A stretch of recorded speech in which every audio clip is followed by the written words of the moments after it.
Wow, there she is, the Secretary of State of Michigan, one of my favorite states, got a lot of roots there, and a purposeful warrior. Madam Secretary, welcome to Stand Up. What an honor.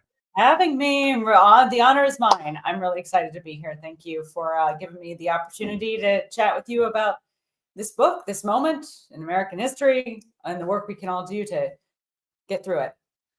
I'm trying to think, because I covered the election, of course, covered the nation's politics in a way when you appeared on my map, where I first heard of you. And I think it was probably your election and the fact that you were elected with Dana Nessel as Attorney General, of course, Gretchen Whitmer as governor. But I feel like you really got put on the national map shortly after the 2020 election, when Trump was contesting the election, starting the big lie, and a mob showed up at your house. Is that kind of when you appeared on the national stage, when people came to potentially hurt you and your family at your home? Is that when we all heard about Jocelyn Benson?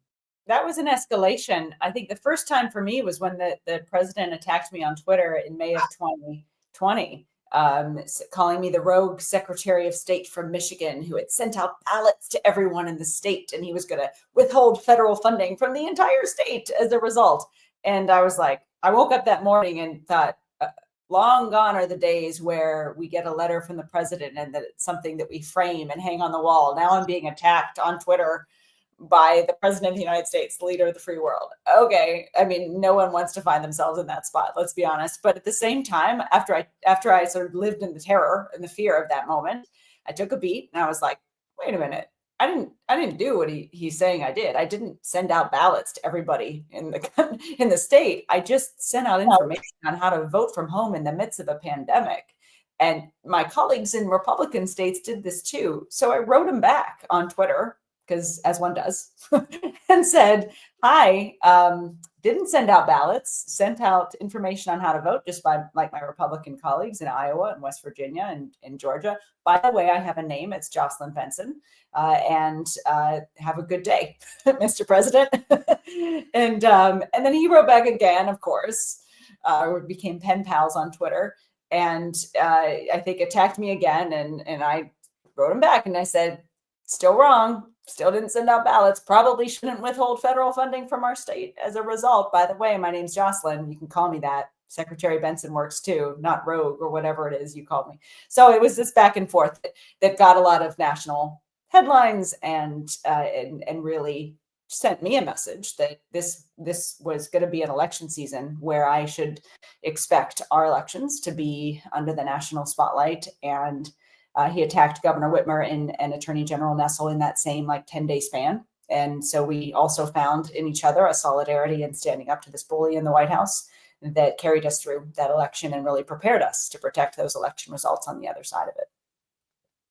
Crazy times that we're living in, and the fact that you were targeted that way, I can't imagine how you navigated that, your family navigated that, or if you ever expected yourself to be in that position. You know, obviously, as a public person and at such a high profile, and it wasn't your first position like that, that it's possible, but I can't imagine you ever thought about that, much less where you start your book with the night that the mob showed up at your home. Your son was 4 years old. Your husband, who is in the military, was home with you. But all of a sudden, I mean, take us back to that night and tell us kind of what happened. It's the way you open the book, and it really draws you in as a reader. I got to say, you're not going to want to put it down the rest of the book either. Yeah, it was a very harrowing night. And it started with a phone call I got from the Attorney General at 8 o'clock. And she said, we just got intelligence that there's going to be an armed mob outside some female lawmaker's home. I don't know if it's you. I don't know if it's me. I don't know if it's someone else, but we got to be ready. And then sure enough, about an hour later, I started hearing the shouts and the bullhorns and the marching. And I was putting our Christmas decorations on our Christmas tree with my 4-year-old son, holding him while The Grinch Stole Christmas was playing in the background, the Benedict Cumberbatch version, in case you were wondering. Okay. And so as that was, it's our favorite, as that was all happening, I felt scared, right? Terrified, and I called Dana and said, it's me, I'm the one. And at the same time, my husband called 911. I carried my son upstairs and started running the bathwater loudly to drown out the shouts so that he could feel calm and safe, even while internally I was dealing with all of these emotions and fears and anxieties. Was a bullet going to come through a window? What was going to happen when law enforcement arrived? When were they going to arrive? Right? For 45 minutes, it was just a neighborhood security guard between the growing mob and my home. And so there was a lot of fear in that moment, but there was also a very distinct moment that evening that carried me through and was really the reason I wanted to write the book, to say, yes, that was a scary moment. It was terrifying. And there are a lot of scary moments we all endure. But in that moment, I found my sense of self, my purpose, which was to defend those results. I mean, this was a fair, free, accurate election. And the people outside my home weren't mad at me as a human being. They were mad at what I personified, the results of an election that they didn't like, and that the president of the United States was attacking and tearing apart. So in that moment, I found a sense of purpose and a boldness to say, not on my watch are you going to get me to not certify these elections. I'm going to just do more, and I'm going to find more strength in that moment. And ultimately, that's a part of the book as well, that these moments can be opportunities for us to grow stronger and find our strength and find our purpose. And that's certainly what ultimately that harrowing night was for me. Oh, I can't. I mean, it's so, everybody should read the book for that reason alone, that first chapter, but the rest of it is so inspiring as well. When I first saw the title of the book, as a comedian, I immediately wanted to make fun of it. But then you're a politician running for office, you write the book, and then, but I knew enough about you to like not take a cheap shot. Not that I would have ever done it publicly, but I'm just thinking in my head or something, Purposeful Warrior. And then I read more about you, and then I started reading the book. And then I went from wanting to make fun of it to identifying as a purposeful warrior myself. My brand is stand up. I've been standing up to bullies my entire life and career, and as an activist, and it's not been easy and it's been terrifying. But I went from like poking fun because I'm a judgmental prick to, oh my gosh, I think this is how I identify. So tell us what it means to be a purposeful warrior. And there's so many different ways we can define it so many different ways, but where did you come up with this idea, this thought, this brand, this name? Yeah, I believe in standing up, right, to bullies. That's the story that ultimately I wanted to tell, the fortitude that it takes, and the real pushback. I mean, part of the book talks about bullies punch back, right? And another story talks about how you can stand up for yourself and have it fall on deaf ears. So I wanted to have an honest take through a number of stories throughout my life that talked about standing up as a warrior, fighting for something. But that was the essence of it. You're not just a fighter, you're fighting for something. You're not just standing up and throwing punches. You have a focus, you have an intention, and you have to be mission driven. And so a lot of the book is about how to endure the wind that comes in your face when you stand up for what you believe in. It's about how to go through that, but also how to go through it while still moving the needle on the issue you care about, whether it's protecting your kids or standing up for your parents to get them access to healthcare, or standing up for democracy or for your voice. Whatever it is, if you're going to fight and endure all this challenge, you want to know you're making a difference. So the idea of being a purposeful warrior is being a fighter, but also being having an impact with that fight, making a difference. An entire chapter is about how we measure impact with our fight. And so it's important to me to say, it's not purposeful warrior is not just you got to fight with a purpose. It's as you fight, focus on having an impact and moving the needle and doing good for others. I feel like when I read it, anybody could identify with it. It's so important just to be purposeful, thinking about the philosophy of life and why we're here and what we do when we wake up in the morning. But to be a purposeful warrior is to have kind of a cause, and to fight apathy is how I define it when I first started doing the show. And now it's changed and morphed so much. But let's do a little improv, because anyone can be a purposeful warrior. How does a single mom identify as a purposeful warrior? Fight for your kids, fight for their whatever it is, good education, healthcare, for them to come home safely into loving arms every day. You can all find something large or small. It doesn't have to be, I want to cure cancer, right? It could just be, I want to make sure my kid grows up safe and healthy and happy. That's my purpose. And I'm going to fight for that and make sure that happens. Or that, however you define it, large or small, That's something that is unique to you. And that's the other aspect of this book, being authentic. You don't have to fight someone else's fight, or your purpose, your definition of who you are shouldn't be defined by someone else, whether they be powerful or whether they be your parent or whether they be your spouse. It can only be defined by you. So it's all about finding your own power, not allowing anyone else to define your purpose or who you are, and then seeing the wind that comes in your face by standing up and fighting for that purpose as an opportunity to become stronger and to get better at fighting for that purpose. I understand why you are highly intelligent. You know, you've got a great formal education and you studied law. So I've been watching all these interviews and reading the book. You're really, really great at just communicating and the words that you choose and just the flow that you have. So and it's great for what you want to do and for campaigning to be governor. In a lot of ways, you're selling yourself, your own credibility, your integrity.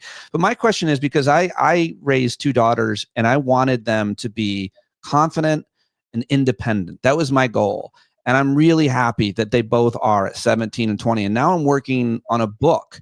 And so I wanted to have you as a subject for the book because the whole premise is it's about men raising girls to be confident and independent. But the premise is I ask women about their parents, about their dad specifically. So my question to you is, how are you this philosophical, thoughtful, passionate, empathetic, but also very intense and, intimidating person? I mean, you ran 34 marathons, 2 while you're pregnant. I guess why not more? I just ran one on Sunday. I ran the London Marathon. It was amazing. It was the largest marathon ever in history. It was incredible. So who were you as a little girl? Your parents are public school teachers. Like, how did you become you? And don't be modest here, because I'm specifically wondering how you arrive at the character qualities that you possess. Yeah, I mean, I would say I'm determined and I'm impatient, and I set big goals and I like to achieve them, and that's sort of the determination. But it comes from having two parents who were special education teachers. So some of my earliest memories are of them bringing me into the classroom with them, and me sitting in the back at the coloring book and kind of watching, observing. I was 6, 7 at the time, as they would teach and work to ensure their students, kids with special needs, would have access to the same quality education that everyone else had access to. And so it instilled in me the sense that that making people's lives better and ensuring everyone has a fair shot to succeed and thrive, that's a cause worth fighting for, to devoting your life to. And then I also saw how cuts in funding, how unfair decisions by principals and administrators made it harder for them to do their work, and how their voices weren't heard in the workplace, and what that meant for them. So to me, that also instilled a sense of, like, your voice matters, speak up, no matter who tries to silence you, because only you know best what your kids need. The example of my parents, or what the people you're fighting for need. And so those experiences were very formative to me. And then I spent the beginning of my career in Montgomery, Alabama, when I was investigating hate groups and hate crimes around the country for the Southern Poverty Law Center. And that really also combined all of that sort of feeling of needing to stand up and fight, and being impatient. Like, if I'm going to fight, I actually want to move the needle and get stuff done. And at the same time, seeing how many had fought before me, before us, and achieved great things like the Voting Rights Act, the Civil Rights Act, and how we have a responsibility to them to keep fighting, and not just their battles, but new ones as well. So being in Selma and in Montgomery really created a foundational commitment from my part to say, no matter what I do with my life, I want to be someone who would have stood at the foot of the Edmund Pettus Bridge in March of 1965. That's my goal. And so that helped me also form, the determination, the patience, the courage to, in 2020, stand up and protect our democracy. Yeah, I interviewed John Lewis, seems like a million years ago now, but when I did, I felt like that I was on the map. Like, I felt like I mattered. I felt like I want to stand by him and get in good trouble. And so I like the way that you talked about standing on that bridge. But just one more, I did my research, and forgive me, I could not find out too much about your parents. I didn't spend a lot of time. If you talked about it in the book, I haven't got there yet. But was there something? I too, my mom was a public school teacher, still with us. She's a saint. And so that had a huge effect on me. But is there anything about your dad specifically that he did or role modeled or said, or a conversation or a thing is there anything that you can tell me about him? I think he was very focused on being truthful. And maybe it was as a parent to a kid, but really instilling on me the importance of truth and not lying, and being and standing up for what you believe in. And then also one of the things that is instilled in me that he said is always the early bird catches the worm. Always tell me that repeatedly. And that was something that it even echoes in my mind today when I think about getting out in front of something, or starting early, and really trying to establish yourself. It's how I've run all of my campaigns. This is my fourth statewide campaign. I've always started early, built early. And so that to me as well. He would also, with me and my brother, do a lot of races, like race to that tree and back in 45 seconds. So he also takes credit for the running thing and for me running marathons. But I think that created like a sense of urgency in me always, of like, I feel like I'm always racing. I'm always running physically, like literally and figuratively. And so him sort of, again, teaching me athleticism, I guess you could say, was also a part of making me who I am. I love all of that. It's just, did gender come up at all? He had a brother, so it's like, does he raise you the same? Boys don't do that, girls don't do this. No, never. I mean, I went to a women's college. I mean, he sent me to a school and enabled me to attend a school where women were, where gender was not an issue at all in the classroom at all, because it just was a women's college. And so it was never, there was never a sense that there was something I couldn't accomplish because of my gender. There was instead an expectation that I would do everything I could with the time I was given to do as much good for as many people as I could. That was really what was instilled in me. And on top of that, there were external factors. Like, I really wanted to be an umpire when I was little. I wanted to be, an umpire of a baseball game. Now I'm Secretary of State, so I call balls and strikes in elections. But I just assumed I couldn't be an umpire in Major League Baseball because there were no women. Right. And so it was more of those that created a ceiling that was I didn't see until I got up closer to sports. Why umpire? Like, what was that about?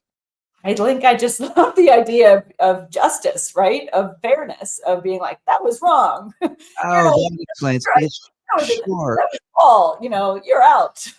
I think it was more like that, wanting to like enforce the rules of the game. Right. That makes sense. Let me just ask you one more question. It's not specifically about the book, but certainly is about politics. I think there's a lot of conversations in this country right now about, obviously, always about gender.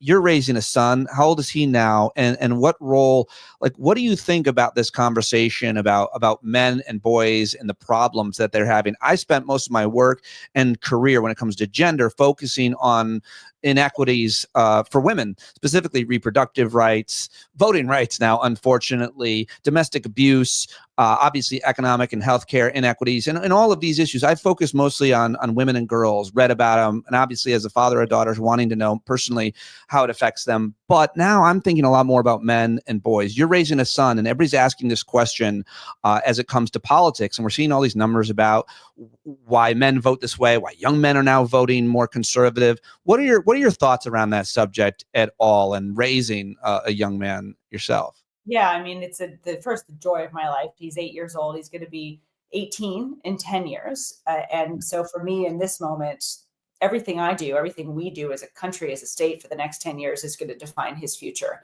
And that's not lost on me. It's going to define the future of young men like him all around our state and our country, kids like him all around, and who I think we have a responsibility to prepare to inherit our future.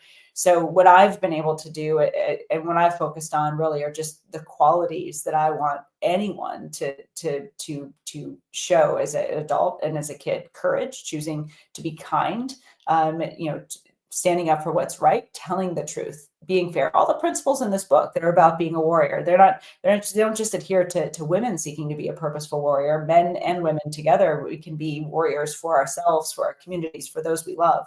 And so I focus on it from that. Of course, I want him to believe in all his friends, the girls and the boys that come to our home and he plays with and are friends with, we have these conversations. They're really interested in politics. They really don't understand how America elected Donald Trump, to be honest. Like, they keep asking me, like, what is happening? The hardest thing I had to do after the re-election in 24 when he won was go to school with my son the next day and see kids, young boys, 6 years old, crying about it. Right. Yeah. So I think it's all about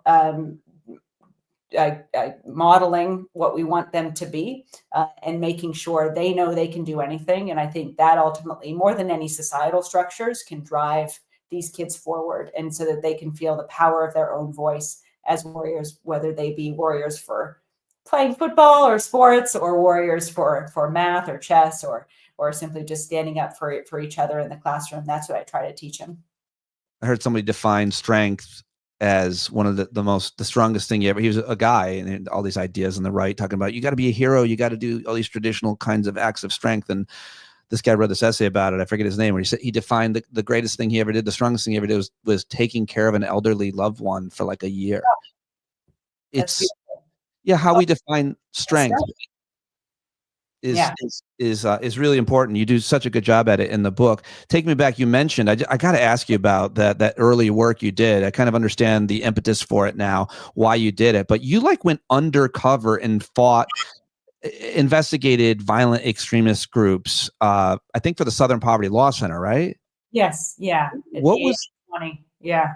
I mean, it's crazy. I guess what's most interesting about it is I think a lot of people, especially even on the left, were in denial about the domestic terror threat and the extremist groups that they were fringe. I never thought that. I always thought they were growing and growing. You've known this for a long time, and they've now come for you, it would seem, in certain ways. Tell me about that work you did then, and how you think the country, I think, probably has gotten worse along those lines. I think a lot of what was underground, and in the late 90s, when I was doing this work, Columbine had just happened. And so my initial work was to connect those shooters in Columbine to the right-wing, anti-government ideology that had radicalized them. And so I started to see it then. It's evolved a lot, and it's global as well. It's not just, I mean, I ultimately went overseas and did these investigations on an international level. But what I saw was just, it was underground. There wasn't a lot of oxygen being given to it. And what Trump did was actually, in Charlottesville and the like, give it oxygen to kind of come above ground and be much more prevalent. And so when I see the tragedy unfold on January 6, 2021, right at our U.S. Capitol, we see it as for what it is. And also I see it as directly connected to a lot of the organizations in that network that I investigated and their plans. When I hear even about, deportations without due process, this was stuff that was written about in these manifestos that I would read in the late 90s, that would give me nightmares. So it was clear to me that whether in the 1960s or in the 1990s or now in the 2020s, this hate has always been this division, that arose out of exclusion. Everyone I tracked had been bullied when they were younger, and a lot of what I tried to uncover was the why. Why have you chosen extremism? Why have you chosen hate? Why have you chosen to commit hate crimes? And a lot of it was being excluded, being bullied, almost universally, and how that led them to lash out in this way. So yeah, it was a very formative line of work, very scary. I was very worried that they would kill me, just like they were planning to kill others. But it also, at a very young age, gave me an opportunity to say who I was, which is someone who was going to expose this hate and fight it, as opposed to being afraid of it and doing nothing. Amazing and important. You are now running for governor of Michigan. And what have you learned from the current governor or any other governor, like in terms of quality or tactics or strategy, that you think you can use? Because I mean, I feel like Democrats, the brand has been damaged so bad, but I've always kind of argued it's because Democrats believe in government, period. Like there's so much damage that's been done to the idea of government that it's the problem. The fact that Democrats are generally arguing for, policy and government solutions in a lot of ways, it's almost just that. But what have you learned from other governors, or Republican or Democrat, or the woman that you've worked closely with at the top of Michigan now, Gretchen Whitmer? I would say three things. I mean, number one, government right now, especially at the federal level, is showing up everywhere we don't want it and nowhere where we need it, right? And so a lot of what governors can do is make sure government actually shows up at the state level for people, covering and supporting healthcare, cutting costs, cutting wasteful spending, making their lives easier, and then getting out of the way. And so I think the best governors right now are things who, number one, who define government as something that can help make your life easier and then get out of the way. Folks like Josh Shapiro, J.B. Pritzker has been really, I think, extraordinary right now at defining this moment and the warriors we need to be in this moment.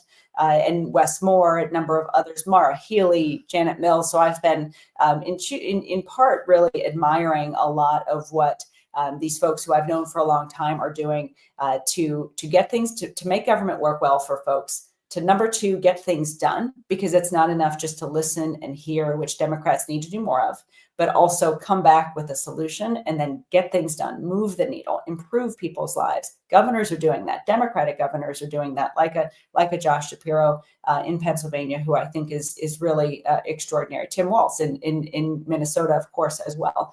And then third, in addition to making government work well, getting things done, number three is you need to be a firewall in this moment. I think what Janet Mills in Maine did by saying, that's not who we are. I'm going to stand up for what's right and I'll see you in court. And then she won in court because the law was on her side and she knew it.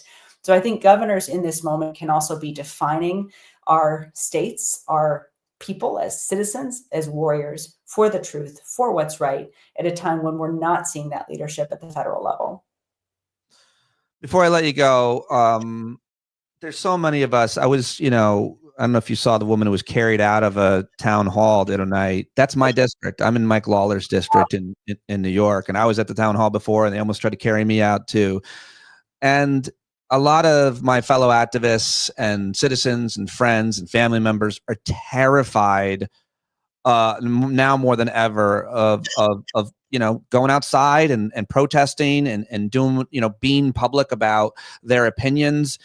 What do you say to those people who are sitting at, filled with a lot of fear and anxiety and fear about the state of the world and what, if anything, they can do to change it? What do you say to those people? Yeah, I think, it's a terrifying moment, and fear in moments like this. It's okay. It's completely understandable to be terrified and fearful. That is what a lot of these acts happening all around the country, that in some ways they're intentional to make us fearful, to make us feel like our voice doesn't matter, and to be afraid to speak out. And there are countless stories of dictators throughout history using fear as a tool to control.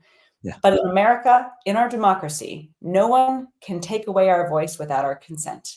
No one can control who we are unless we give them that power. So in this moment, allow that fear to fuel you to, in ways large and small, show up to the meetings and wait until you feel courageous enough to say something, but still show up. Don't check out. Stay in the fight, whatever that fight means for you, whether it's access to quality healthcare or better housing or schools for your kid or just safety in our communities. Stay in the fight. Don't give up, because know that throughout history, the only way we get through moments like this, with all the fear and the anxiety and the chaos, is by finding our strength as a community of purposeful warriors to fight through this. And if we can do that together, fighting for each other and ourselves and our communities, we can emerge from this moment with a stronger and healthier, more democracy than ever before. That's the world I'm fighting for.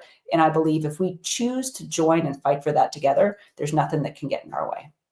You're so inspiring. This conversations, I'm really grateful for the conversation, of course, but I'm more grateful that my job gets me to prepare to talk to you, because I've been reading the book and watching all these interviews, and I've been really inspired by your voice, your action, and your career. And I'm very grateful. I guess my final question is, where did you get one of those shirts people are asking? This one? Yeah. Oh, Lingua Franca designed it. I had it made. You had it made? You should sell those on your campaign site to raise money there. I'll reach out to them and see. There are, you can go to jocelynbenson.com to get lots of different gear, and there's lots of warrior gear out there. But this I made because this is who I am, and I wanted something to wear to communicate. But you made it for me, and you can go to Etsy, actually, frankly, and there's lots of folks who will, with this beautiful lettering, make a sweatshirt for you too. I really appreciate you joining me. Thank you so much. Good luck with the book. I hope everybody goes and buys it, and all our Michigan friends organize for Jocelyn Benson. Yeah, there it is. Thanks for having me. Take care. Thanks, Pete. Bye. All right, we're out. Thank you.